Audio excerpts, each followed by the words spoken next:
Nuwun para miyarsa, ngaturaken pambagya kawilujengan. Mugi jengandika sedaya dalasan gotrah kula wangsa tansah winantu ing karaharjan. Sugeng pepanggihan malih kaliyan kula Vina Ayu Febrianti wonten ing acara waosan cariyos cekak. Wekdal punika sampun sumodya ngaturaken waosan cariyos kanthi irah-irahan. Dheweke tetep anakku dening Tito Setyabudi. Mugi atar waosan cariyos punika katampi kanthi renaning penggalih. Sugeng midhangetaken.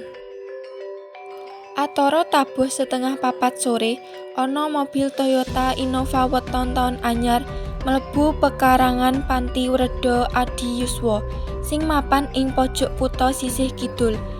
Nitik plate abang nganggo angka 2, genah sing nitihi petinggi kabupaten. Yen ora wakil bupati ya ketua DPRD. Sing cetha ya lagi sepisan kuwi ana mobil dinas plat liya daerah, malah liya provinsi, blusuk pekarangan panti kono. Karmo, petugas panti Gurawalan lan enggal metuke tamune.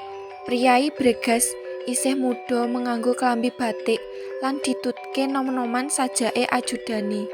Monggo Pak pinarak, menapa ingkang saged kula bantu? Unine Karmo kebak ing tata trapsila. Sing nyauri dudu Priyayi Bregas kuwi, nanging ajudane. Pak Wabub badhe pinanggih keng ramanipun. Saged nggih?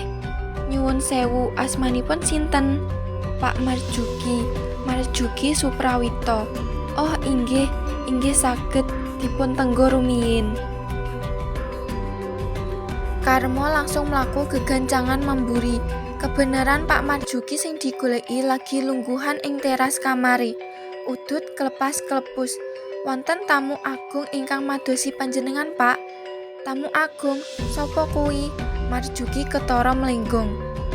Duka, kula inggih nembe menika pinanggih priyantunipun gagah ageng inggil titihanipun mobil plat abrit. Kanthi isih sarungan gedodoran, Marjuki menyat, ngetutke lakuke Karmo, metuke tamune. Tekan ruang tamu, si tamu Bregas kuwi langsung ngadeg saka lungguhane, banjur nggapyuk Marjuki. Sing dirangkul kenceng mung gebes-gebes, usaha nguwali pangrangkul. Bapak, aku nyuwun pangapura, sasuwene iki aku wis ora kelingan Bapak, nganti Bapak tekan papan kene, ujare si pria Bregas. Mangke rumiyin, ujare Marjuki sawise uwal lan ngacarani tamune lungguh. Panjenengan mesti klintu tiyang, nami kula leres Marjuki. Nanging kula namung pensiunan pegawe rendahan lan boten gadah anak pejabat kados panjenengan. Ah Bapak, apa wis lali tenan ta karo aku? Aku Basuki Wirawan, putra pambarepe Bapak. Adoh-adoh tak parani sawise nlesih-nlesih alamate Bapak. Pokoke aku nyuwun pangapura yen ing wektu kapungkur wis tumindak disikya marang Bapak. Sampun, mangke malah mundhak kedelarung-delarung wasana mboten sae. Panjenengan mesti klentu tiyang. Ing panti mriki wonten 3 ingkang asmanipun Marjuki.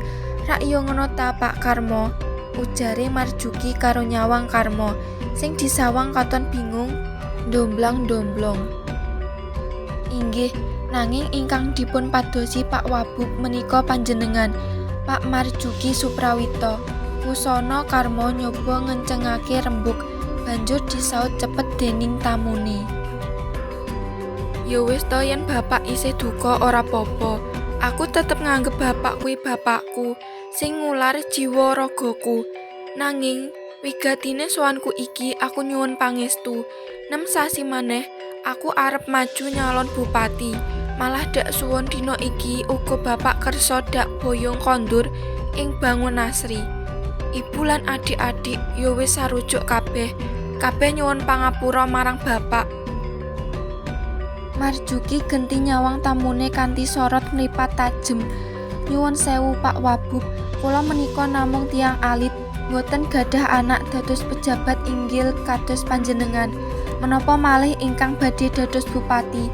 Nuwun sewu, boten nami anundung priyayi agung, nanging kula suwun panjenengan kondur kemawon lan boten sisah tindak mriki malih. Jalaran ingkang panjenengan pados mesti sanes kula tiyangipun. Tamune langsung berabak. Ing antarane rumangsa kisinan uga mregiti. Ing atase wong nomer 2 sing banget diajeni ing daerahe teka diwirang-wirangke dening wong tuwa sing manggone ing panti jompo. Sore kuwi drama sababak. Patemon sing banget dramatis kuwi rampung kanthi layung-layung.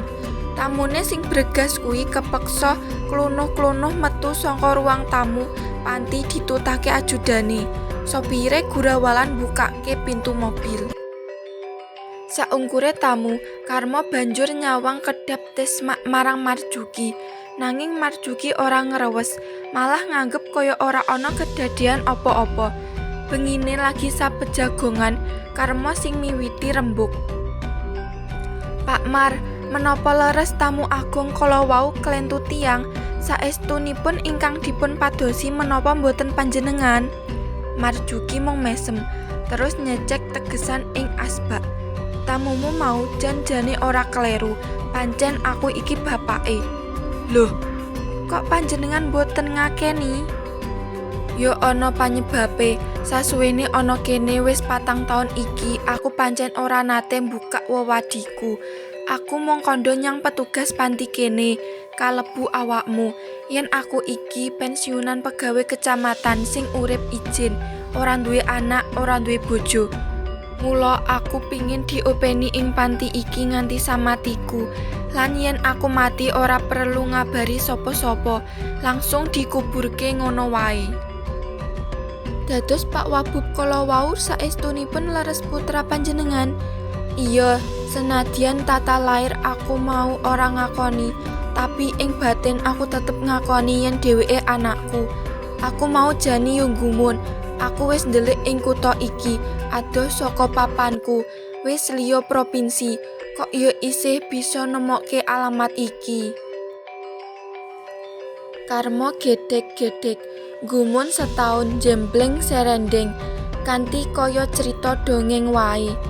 Lajeng putra panjenengan saestunipun wonten pinten? Karmo nelesih, ana 3, Basuki mau mbarepe, adike wedok dadi dokter puskesmas, terus ragile insinyur pertambangan, kerja ning Freeport Irian. Ah, kuwi ceritane dawa. Nanging yen ditelusur-telusur jane ya aku dhewe sing salah. Biyen nalika bocah-bocah isih cilik, kemragat, aku ki duwe kenalan juragan beras ing pasar. Saben aku kepepet duit kanggo ngragati anak-anakku kuliah, aku utang marang juragan beras kuwi. Dilalah juragan beras kuwi rondo setengah tuwa lan pawakane ya ora nguciwani. Dheweke seneng karo aku lan aku yo nggelanggati. Kanggoku, saliyane aku seneng marang wonge, yo saduwite. Kene kanggo ngragati anakku sing kuliah ing kedokteran. Ngerti dhewe ragate sekolah dokter. Nah, suwening suwe, nadyan didelikake primpene kaya ngopo. Sing jenenge Batang kuwi mesti mambu. Konangane setahun sadurunge aku pensiun. Bojoku sing dadi guru SMP rumangsa kewirangan. Mula aku diuman sakpole.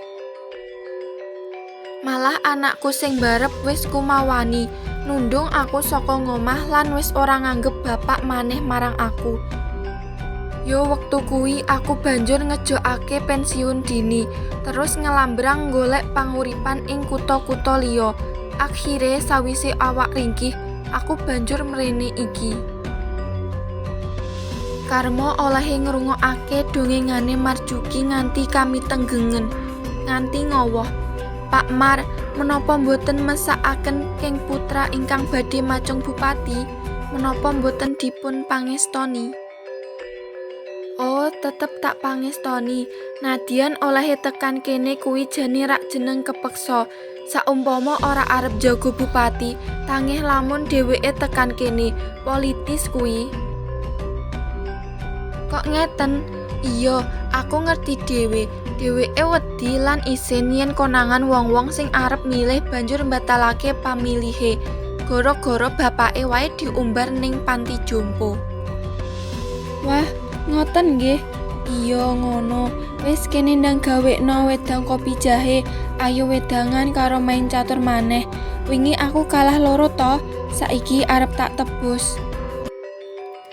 Wengi rumambat. Kahanan panti wis sepi. Penghuni panti wis padha mlebu ing kamare dhewe-dhewe. Kari Karmo lan Marjuki sing isih ana ngemper. Main sekak lan wedangan lan rokokan.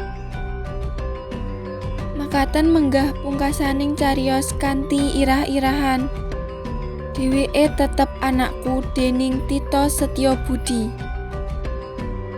Mugi atur waosan cariyos punika saged dados panglipur sawatawis. Kula nyuwun gunging samudra pangaksami awet sedaya kakirangan dalah kalepatan anggen kula ngaturaken cariyos punika. Ing wasana kula nyuwun pamit ngantos pinanggih malih wonten ing waosan cariyos sanesipun. Mugi rahayu ingkang samya tinemu. Nuwun, matur nuwun.